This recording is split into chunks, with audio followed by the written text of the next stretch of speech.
This is my favorite story about my daughter. Last year, Ariel was being driven to Children's Hospital emergency room because she had a pain that couldn't be explained or controlled. It was late at night, it was raining, and it was cold.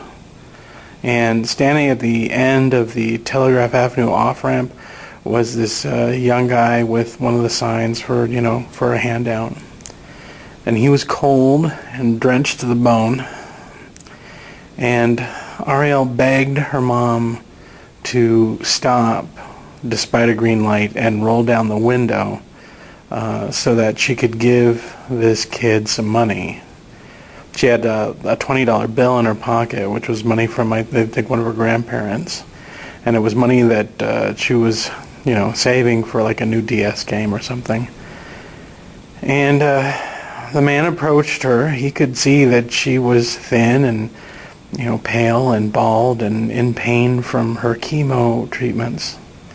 And as she pushed the $20 bill into his hands, she asked him to, quote, go inside where he could get warm or he might get sick. And Ariel was happy. But she's still worried about the man for several days after. My daughter is kinder than I am, more trusting than I am, wiser than I am, funnier than I am. She is my hero and the reason I get up in the morning. And her fight with cancer may almost be over. She's been in the hospital now for 3 weeks. She's been suffering painful headaches, and scans showed that one of her tumors on her brain was bleeding and that there was a new tumor forming. She suffered a grand mal seizure while in the hospital, as well as several other smaller ones, before she had burr hole surgery to drain the blood out of the major tumor that was bleeding.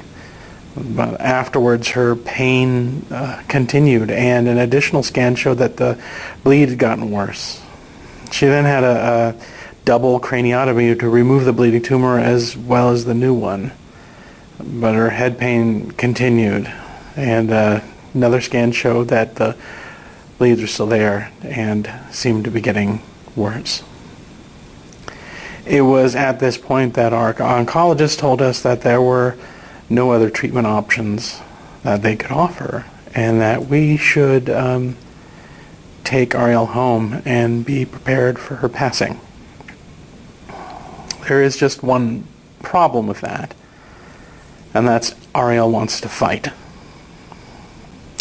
Samples of her tumor have been sent to Memorial Sloan Kettering in New York City for an experimental treatment. If the agent that they are using with the test shows a positive tumor response, in other words, it shows that it could be effective with Ari, she will qualify for the treatment and she'll have to travel to New York to receive it. This treatment is her last option. If the tests are negative, then Ariel will come home for good, where we will try to fill her days with joy. Her treatment has had a heavy fiscal impact on my family. After 2.5 years total of fighting this disease, we no longer have a good credit rating or savings.